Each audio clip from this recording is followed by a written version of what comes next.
75वें स्वतंत्रता दिवस के साथ ही भारत ने एक नए युग में प्रवेश कर लिया है।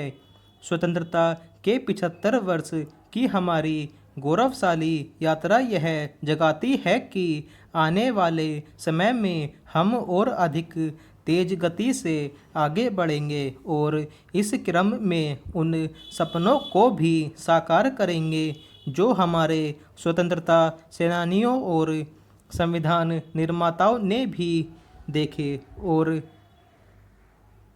हमारी आज की पीढ़ी भी देख रही है।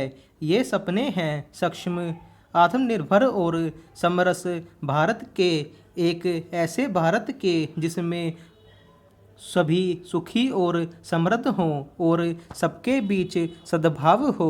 भविष्य के भारत का निर्माण करने के लक्ष्य की ओर बढ़ते समय हम इसकी अनदेखी नहीं कर सकते कि हम केवल 75 साल पुराने राष्ट्र नहीं हैं। यह अच्छा हुआ कि स्वतंत्रता दिवस की पूर्व संध्या पर प्रधानमंत्री ने यह याद दिलाया कि विभाजन के दर्द को भूला नहीं जाना चाहिए। भारत का विभाजन केवल देश के लिए ही नहीं, दुनिया के लिए भी एक बड़ी त्रासदी था। इस त्रासदी ने जो सबक दिए वे विस्मृत नहीं होने चाहिए।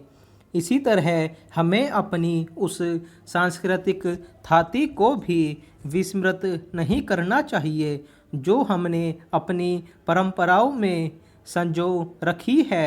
हमारी संस्कृति और उसकी समृद्ध परंपराओं ने हमें विशिष्ट रूप में गढ़ा है, इसलिए हमें उनका स्मरण भी करते रहना है और खुद को एक आधुनिक राष्ट्र के रूप में ढालना भी है, क्योंकि यही समय की मांग है।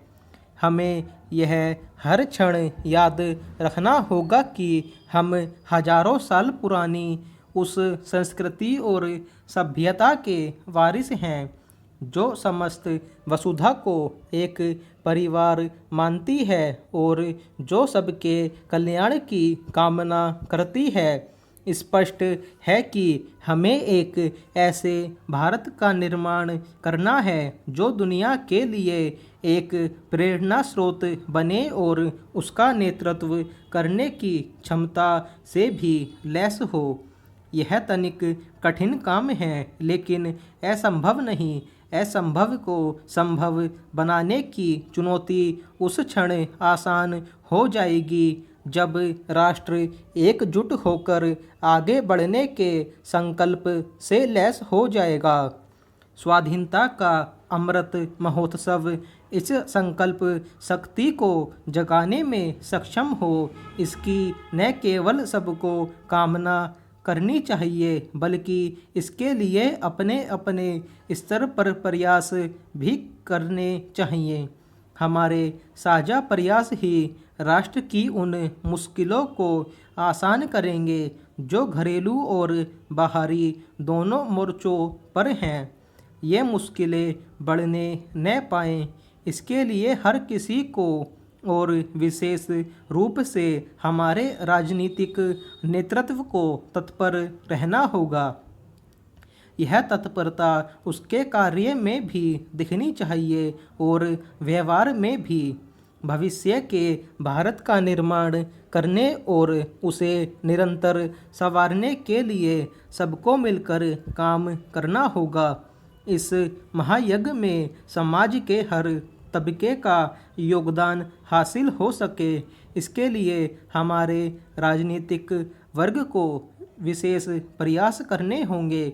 निसंदेह वह ऐसा तब कर पाएगा जब अपने संकीर्ण राजनीतिक स्वार्थों का परित्याग करेगा और राष्ट्र सर्वोपरि के मंत्र को सदैव याद रखेगा।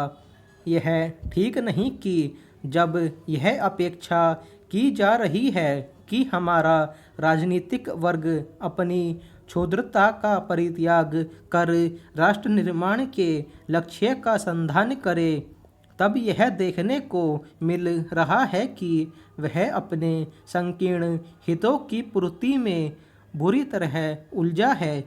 यह उलझाव संसद के मानसून सत्र में देखने को मिला, जब स्वतंत्रता के 75वें वर्ष में प्रवेश के अवसर पर संसद के मानसून सत्र को कोई नज़ीर स्थापित करनी चाहिए थी।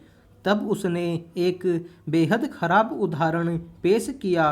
इस पर चिंतन मनन होना ही चाहिए कि आखिर न चलने वाली संसद देश को कहाँ ले जाएगी। जब हम अपनी स्वाधीनता का अमृत महोत्सव मना रहे हैं, तब भारतीय राजनीति का विषाक्त होते दिखना शुभ संकेत नहीं। इसलिए और भी नहीं क्योंकि राजनीति वह व्यवस्था है जो देश को दिशा देने और उसे प्रेरित करने का काम करती है।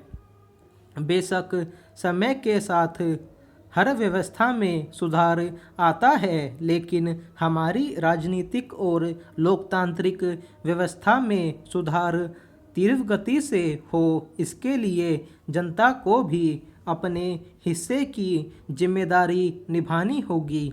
इस जिम्मेदारी के एहसास के लिए स्वतंत्रता दिवस से बेहतर अवसर और कोई नहीं। आइए इस अवसर का सदुपयोग करें और अपने शुभ संकल्पों से सफलता की एक नई गाथा लिखने का उपक्रम करें।